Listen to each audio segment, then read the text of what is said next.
ዓለም በካፒታሊስትና በሶሻሊስት ወጀብ ትናጥ በነበረበትና በየትኛውም ቀን ሊከሰት ይችላል ለተባለው ጦርነት ሀገራት በተጠንቀቅ ላይ በነበሩበት በዛ ዘመን እነሱ ዛሬ ካፒታሊስቱ አሜሪካ ላይ ነገ ደግሞ ሶሻሊስቷ ቡልጋሪያ ላይ ኮንሰርታቸውን ያቀርባሉ። እንግሊዝ ሲሄዱ ንግሥት ኤልሳቤጥ የእንግሊዝ ባላንጣ የሆነችው ሶቪየት ኅብረት ሲሄዱ ደግሞ የሀገሪቷ መሪ ክሩሼቭ በክብር ይቀበሏቸዋል። የሙዚቃን ኃያልነትና የሙዚቃን ዓለም አቀፋዊነት ከነሱ በላይ በተግባር ያስመሰከረ የለም። የዓለም ቁጥር 1 ወንጀለኛ ሴት ስለሆነችው ስለ ማቤከር አቀንቅነዋል። የንጉሥ አማካሪ ስለነበረው ስለ ሩሲያው ጠንቋይ ስለ ራስፑቲንም ዘፍነዋል። ከፖላንድ እስከ ኮሎምቢያ ከሜክሲኮ እስከ ስሪላንካ በ37 የዓለማችን ሀገራት ተዟዙረው በድምሩ ከ100 በላይ ኮንሰርቶችን ሰርተዋል። ከነዚህ ተወዳጅ ሙዚቀኞች ጀርባ ግን ማንም የሚያውቀው ምስጢር ነበር።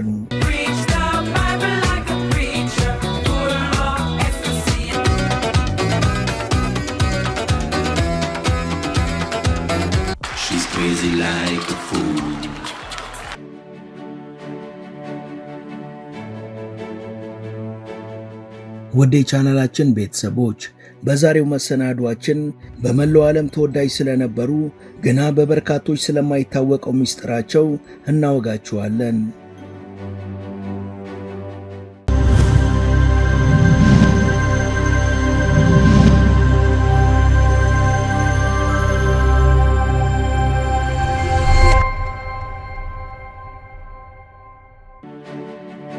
ጥቁር አሜሪካውያን ከሚታወቁበትና በማንነታቸው እንደሚኮሩ ማሳያ የነበረው አንዱ እውነታ ጥቁር አሜሪካዊ ተብለው እንዲጠሩ አለመፈለጋቸው ነው። ይልቁንም መነሻቸውን በሚያስታውስ መልኩ አፍሪካን አሜሪካን መባልን የሚመርጡ ነበሩ። ከ1970ዎቹ እስከ 1990ዎቹ አፍሪካን አሜሪካኖች አፍሮ በመባል የሚታወቀውን የፀጉር ስታይልም ከዚሁ ከአፍሪካዊ ማንነታቸው ጋር ያቆራኙት ነበር። በአሜሪካም ሆነ በአውሮፓ ይኖሩ የነበሩ አፍሪካውያን የተለያዩ ማህበራዊና ኢኮኖሚያዊ ጫናዎችና ጥቃቶች የደርሱባቸው የነበረ ሲሆን እነሱ ግን በሙዚቃ ጥበባቸው እጅግ ተወዳጅና የሁሉንም ህብረተሰብ ክፍል ቀልብ የሳቡ ነበሩ። በተለይ እንደ ጃዝ፣ ብሉስና ሂፕሆፕ አይነት ዘፈኖች በአፍሮ አሜሪካውያን ብቻ የሚዘፈኑ ቅኝቶች ተደርገው ይቆጠሩ ነበር። እነዚህ የዜማ ዘርፎችም የአፍሪካውያን ብቻ የማይዳሰሱ ንብረቶች ተደርገው እንዲዘልቁ ያልተጻፈ ስምምነት በመኖሩ በየትኛውም አጋጣሚ ከአፍሪካን አሜሪካውያን ውጪ ያለ አቀንቃኝ በግሉም ሆነ የአፍሪካውያን ቡድን ውስጥ ተቀላቅሎ የሚያቀነቅን ከሆነ ተመልካቹ አዳራሹን ትቶ ይወጣ ነበር።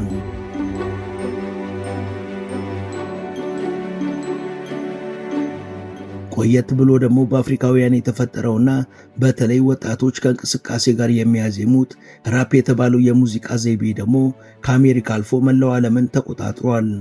በተለይ ከ1980ዎቹ አጋማሽ ጀምሮ እስከ 2000ዎቹ አጋማሽ ድረስ አፍሪካውያኑ በሚያምረው ቀልጣፋ የሰውነት እንቅስቃሴያቸው ብቻ ሳይሆን ንግግር በሚመስለው የግጥም ስንኞቻቸው ፖለቲካዊና ማህበረሰባዊ የሆኑ ጉዳዮችን እያነሱ ታዳሚውን ቁጭ ብድግ የሚያደርጉበት ጥበብ ነበር።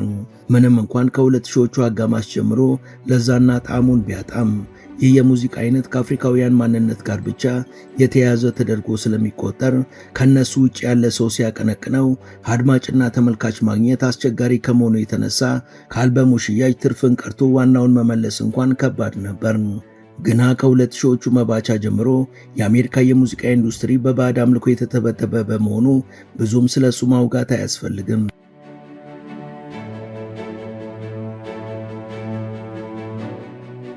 ስለ ዓለማችን ተጽዕኖ ፈጣሪ ሙዚቀኞች ሲወሳ አፍሮ የፀጉር ስታይል የሚያዘወትሩትና ቦኔምስ በመባል የሚታወቁት ሙዚቀኞች ተጠቃሽ ናቸው። የሙዚቃ ባንዱ እጅግ ገናና በነበረበትም ዘመን ሆነ ከዛ በኋላ ቦኔምሶች ለባንዱ ውጤታማነት ከፍተኛ አስተዋጽኦ ማድረግ የቻለ ቁልፍ አባል የነበራቸው ሲሆን የሰው መድረክ ላይ በሚያደርጋቸው እንቅስቃሴዎቹ ይታወቃል። ገና ከሙዚቃ ባንዱ ከተቀባዮቻቸው እንዲሁም ዳንስ ከሚወደው ከዚህ ወንድና ከሱ ጎን አብረውት ከሚያቀነቅኑት 3 እንስቶች በተጨማሪ የቡድኑ ዋና መስራችና የዘፈኖቻቸው ማቀንቃኝ የሆነ ነጭ የቆዳ ቀለም ያለው ዘፋኝ አለ። ገና እሱ የቡድኑ አባል መሆኑ ከታወቀ በኋላ ከታዳሚው አሉታዊ ምላሽ ገጥሞት ስለነበር ራሱን ሸሽጎ ከመድረክ ጀርባ ለመስራት ተገዷል። ይህ ሰው የቦኔምስ የሙዚቃ ቡድን መስራችና ዋና ዘፋኝ የነበረው ፍራንክ ፍራየን የሚባለው ጀርመናዊ ድምፃዊ ነው።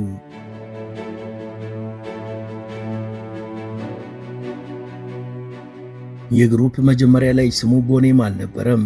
ይልቁንም ቦኔም የሚለው ስማቸው በአጋጣሚ የተፈጠረና የአንድ ነጠላ ዘፈን ርዕስ የነበረ ሲሆን ዘፈኑ በአድማጭ ዘንድ በመወደዱና አድናቂዎች ቦኔም የሚባል የዘፋኞች ቡድን እንደነበረ በመስማታቸው በየሀገራቱ መጥተው እንዲያቀነቅኑ ግብዣዎች በመበራከታቸው ምክንያት የዘፈኑ ደራሲና አቀንቃኝ የሆነው ፍራንክ ፍራይን 5 አባላትን መርጦ ይህን ዝነኛ የሙዚቃ ቡድን ሊያቋቁም ችሏል። ፍራንክ ፍራይን ጀርመናዊ የፖፕ ሙዚቃ አቀንቃኝ የነበረ ሲሆን በ1941 በጀርመንና በፈረንሳይ ድንበር መካከል ተወልዶ ያደገ ነው። ፍራንክ የሙዚቃ ፍቅር የነበረው ስለነበር ገና ከ12 ዓመቱ ጀምሮ ጊታር ተገዝቶለት ወደ ሙዚቃው ዓለም የተቀላቀለ ቢሆንም ብዙም ሳይዘልቅበት ሙዚቃውን ትቶ በምግብ አብሳይነት ሙያ ተሰማርቷል።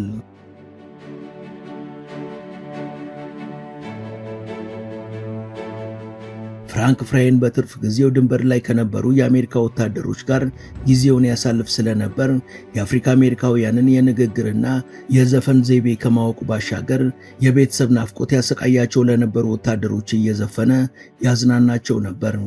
በምግብ አብሳይነቱ የተወሰነ ጊዜ ቆይቶ ዳግም ወደ ዘፋኝነቱ የተመለሰው ፍራንክ 2 አልበሞችን ከመስራቱ በተጨማሪ ራሱ የደረሳቸውን ዘፈኖችንም በቴሌቪዥን ማቀንቀን ጀምሮ ነበር። ገና በአፍሪካን አሜሪካኖችና በካሪቢያኖች እንደሚቀነቀን የሚታወቀውን የሙዚቃ ዘውግን በማቀንቀኑ ምንም ተቀባይነትን ሳያገኝ በመቅረቱ ወደ ስቱዲዮ ተመልሶ የፕሮዲውሰርነት ሥራውን ጀመረ። ፍራንክ ሙዚቃ ይደርስና ፕሮዲውስ ያደርግ የነበረ ሲሆን የሚታወቀውም በፖፕ የሙዚቃ ስልት ነበር። በአንድ አጋጣሚ ግን ዲስኮ የተሰኘውን የሙዚቃ ቅኝት ፕሮዲውስ ያደረገ ሲሆን በሙዚቃ ውስጥ 8 ጊዜ የሚደጋገምና ያፈነገጠ የሚመስል ስንኝ ስለነበረ ስሙን ጠቅሶ ዝናውን ላለማጣት ሲል የዘፈኑን ስያሜ ቦኔም ብሎ ሰየመው።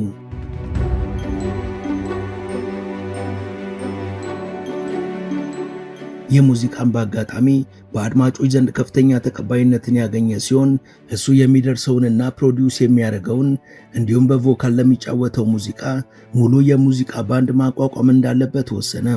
ከዛም እሱ ለሚዘፍናቸው ዘፈኖች የሚያስመስሉ ማለትም ሊፕሲንክ የሚሰሩና በቴሌቪዥን የሚታዩ ሰዎችን አሰባስቦ ቦኔም የሚል ስያሜ የሰጣቸው ሲሆን ቆይቶ የቡድኑ አባላትም በትክክለኛው የራሳቸው ድምፅና በውብ እንቅስቃሴ ታዳሚዎችን የሚያዝናኑ ሆኑ።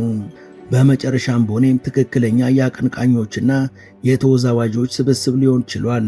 ይህን ቡድን ባሰበው መልኩ ከመሰረተ በኋላ ግን እሱ እየታየ መስፈኑና መወዛወዙ ትልቅ ኪሳራ መሆኑን የተገነዘበው ፍራንክ እሱ ከመጋረጃ ጀርባ ሆኖ የሚዘፍነውን መድረክ ላይ የተወዛወዘ ሊፕሲንክ የሚሰራ ሰው ሲያፈላልግ ቦቢ ፋሮ የተባለውንና በኋላ ላይ የቡድኑ የአይን ብሌን መሆን የቻለውን ተወዛዋዥና ዲጄ ወደ ቡድኑ እንዲቀላቀል በማድረግ ቡድኑ የተሟላ ሆነ። ይህ ቡድን በሙዚቃ አፍቃሪው ዘንድም ከፍተኛ ተቀባይነት ማግኘትና በመላው ዓለም በሁሉም ሀገራት ተወዳጅ ቡድን መሆን ቻለ። ውድ የመሿለኪያ ላይፍ ቤተሰቦች አብራችሁን ስለሆናችሁ ከልብ እናመሰግናለን። በአጭር ጊዜ በበርካቶች ተወዳጅ የሆነችው መሿለኪያ ላይፍ ቻናል የበለጠ እንድታደግ ሰብስክራይብ ያላደረጋችሁ አንድ ጊዜ ሰብስክራይብ በማድረግ እንድንበረታ እንድታግዙን አስታውሰን ተረካችንን እንቀጥል። ቦኔሞች ከበርካታ ሀገራት ግብዣ ይቀርብላቸው የነበረና የገንዘብ አቅማቸውም የጠነከረ ነበር። የዚህ ቡድን ስራዎች በአሜሪካ የቢልቦርድ ሰንጠረዥ ላይ ለተከታታይ ዓመታት ቀዳሚውን ደረጃ በመያዝ የሚታወቁ ሲሆን የአልበም ሽያጫቸውም ከጊዜ ወደ ጊዜ ከፍ እያለ ሄዷል። ቡድኑ የሮማኖቭ ኢምፓየር የመጨረሻው ንጉሥ የሆነው የዛር ኒኮላስ አማካሪ ስለነበረው ስለ ጠንቋዩ ራስፑቲን ሳይቀር ድንቅ የሆነና ሁላችንም የምናውቀውን ዘፈን ዘፍኗል። ቦኔሞች በወቅቱ በመላው ዓለም ተወዳጅ የነበሩ ሲሆን ሩሲያዎችም እዛ ሄደው ኮንሰርት እንዲሰሩላቸው በተደጋጋሚ ይጠይቋቸው ነበር።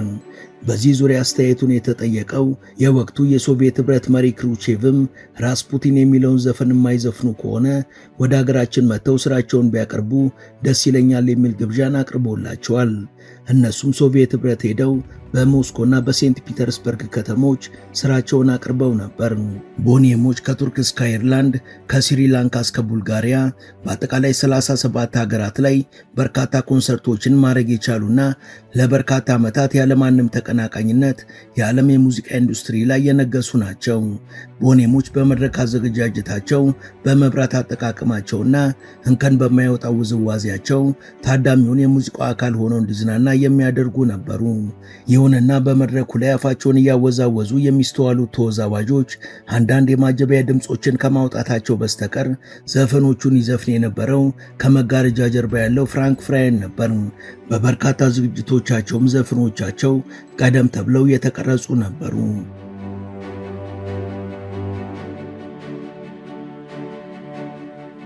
የዚህ ቡድን መስራች ፍራንክ ፍራየን በኤልቪስ ፕሪስሊ ሙዚቃ ምክንያት የአብሳይነት ስራውን በመተው ነበር ያለውን ገንዘብ ሁሉ የሙዚቃ ስራው ላይ ለማዋል የወሰነው። በ1975 ቦኔም በሚል ስም የለቀቀው ቤቢ ዱ ዩ ዋና ዳንስ የተሰኘው ዘፈኑ ባልተጠበቀ መልኩ ተወዳጅ መሆኑን ተከትሎ እፎይታ የተሰማው ፍራንክ ቦኔም የሚለውን ስም ያገኘው ከአንድ የአውስትራሊያ የወንጀል ምርመራ ፊልም ነበር። ይህ ዘፈን በተለይ በቤልጅየም እና በሆላንድ እጅግ ተወዳጅ መሆኑን ተከትሎ በእነዚህ ሀገራት ያሉ የሙዚቃ አፍቃሪዎች ቦኔም የሚለው ዘፈን በሀገራቸው እንዲቀርብ መወትወት ከጀመሩ በኋላ ነበር ፍራንክ 4 የካሪቢያ ዘፋኞችና አንድ ማይክ የተባለ አባልን የያዘ ቡድን ያዋቀረው። ከዛ በኋላ ግን አባላቱ ቋሚ እስኪሆኑ ድረስ በየጊዜው መቀያየራቸው ግድ ነበር። ሁለቱ ጃማይካውያንና የቀድሞ ሞዴሏን ጨምሮ በተለይ ደግሞ ቦቢ ፋሮ በቋሚነት ቡድኑን ከተቀላቀለ በኋላ ግን የቡድኑ የአልበም ሽያጭ ጣሪያ ነክቷል። ይህ ቡድን ጀርመን ውስጥ የተቋቋመው በ1976 ሲሆን እያደርም ታዋቂነታቸው አቻ የለሽ ሆኗል። ቡድኑ ከተመሰረተ በኋላ የመጀመሪያው አልበሙ ዳዲ ኩል የሚባለው ሲሆን በድፍን አውሮፓም ከዳር እስከ ዳር ተወዳጅነትን ያተረፈ ነበር።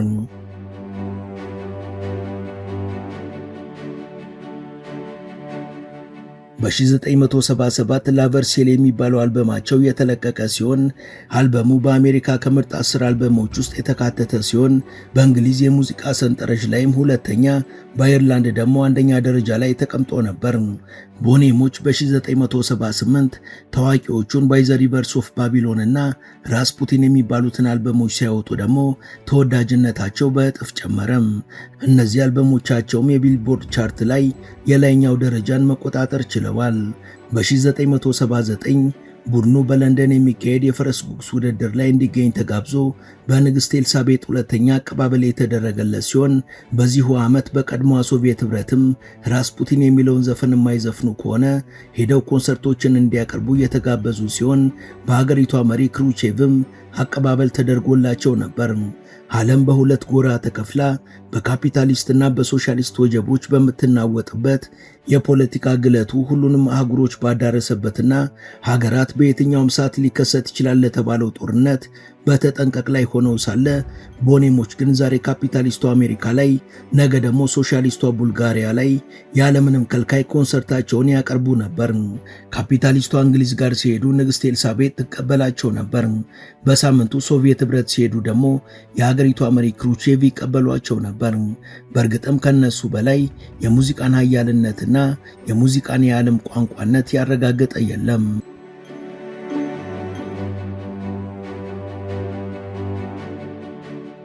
ቦኔሞች በተከታታይ ያወጧቸው አልበሞች ተወዳጅነታቸውም ሆነ የሚያስገኙ ገቢ በእጅጉ ከፍተኛ የነበረ ቢሆንም በቡድኑ መካከል ግን ውስጡን ከገንዘብ ጋር በተያያዘ የሚነሱ ቅሬታዎች ነበሩ።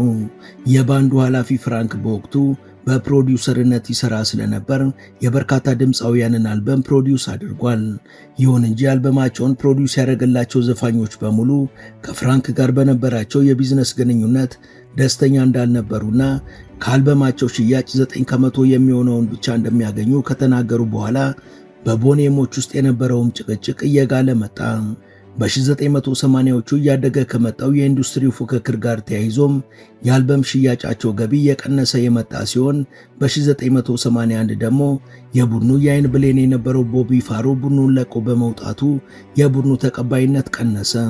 ፍራንክ ቦቢ ፋሮውን ለመተካት ያደረገው ሙከራ መርቂ ስላልነበር ቦቢ እንደገና ተለምኖ እንዲመለስ የተደረገ ቢሆንም እሱ ግን ደስተኛ አልነበረም። ድምፁ እንዲቀረጽ አለመደረጉም ይቆጨው ነበርና በዚህ ዙሪያ ፍራንክን አናግሮት መስማማት ባለመቻላቸው እንደገና ቡድኑን ለቆ ወጥቷል።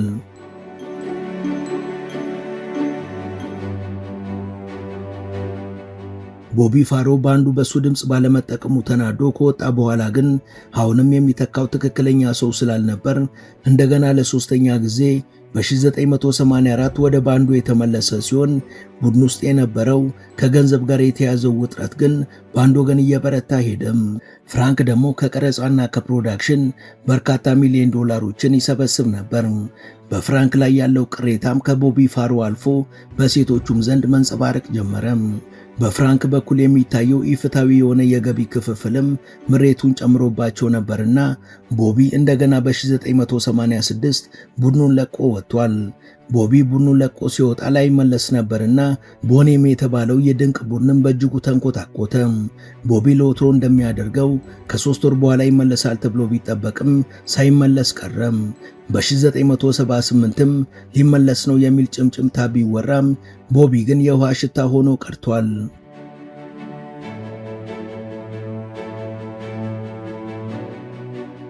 በ1989ም የቦኔሞች ቡድን ሙሉ ለሙሉ ፈርሶ የብራንድ ይገባኛል ጥያቄው ፍርድ ቤት ደረሰ። ከዛም ለእያንዳንዱ አባል በአካባቢ የተወሰነ የባለቤትነት መብት መሰጠት በመቻሉ ጭቅጭቁ መብረድ የቻለ ሲሆን ቦቢ ፋሮም በግሉ ሕይወቱን መምራት ጀመረም። ሚስት አግብቶም 2 ልጆችን የወለደ ሲሆን የቦኔም ባለቤትነትን ግን በፍራንክ መከልከሉን እስከ ረጅም ጊዜ ይፋ ሳያወጣው ቆይቷል። ቦቢ ፋሮ ግልፍተኛና ችኩል ባህሪ ስለነበረው ከሚስቱ ጋር በተፈጠረ ጸብ ሚስቱን ደብድቦ በእሳት ሊያቃጥላት በመሞከሩ በ1994 ተከሶ እስከ 2000 በእስር ቤት ቆይቷል። ቦቢ ከእስር ከተፈታ በኋላም በየሀገሩ እየተዘዋወረ የድሮቹን የቦኔም ዘፈኖችን በሊፕሲንክ እየሰራ ኮንሰርት እያቀረበ ቆይቷል። በቦቢ መለየት ተበታትነው የቀሩት የቦኔም አባላትም ለረጅም ጊዜ ሳይገናኙ ቆይተው አንድ ቀን የሚያገናኛቸው ጉዳይ ተፈጥሯል። ይህም በ2011 የተከሰተው የቦቢ ፋሮ ህልፈተ ሕይወት ነበር። የ61 ዓመቱ ቦቢ ፋሮ በሩሲያ ኮንሰርት ሲያሳይ ቆይቶ ባረፈበት ሆቴል ውስጥ ሞቶ የተገኘ ሲሆን የሞቱ ምክንያትም የልብ ድካም ነው ተብሏል። ስርዓተ ቀብሩም በሆላንድ የተደረገ ሲሆን በወቅቱ ሁሉም የቦኔም አባላቶች በስፍራው ተገኝተው ነበር።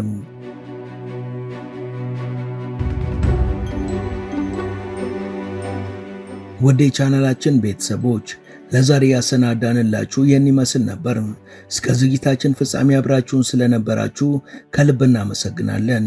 በቀጣይ ቢሰሩ የምትሏቸውን ርዕሰ ጉዳዮች ብትጠቁሙን ደስ ብሎን እንቀበላለን። ቻናላችንን ሰብስክራይብ እና ላይክ ማድረግ አትርሱ እያልን ለዛሬ በዚሁ ተሰናበትን። መልካም ጊዜ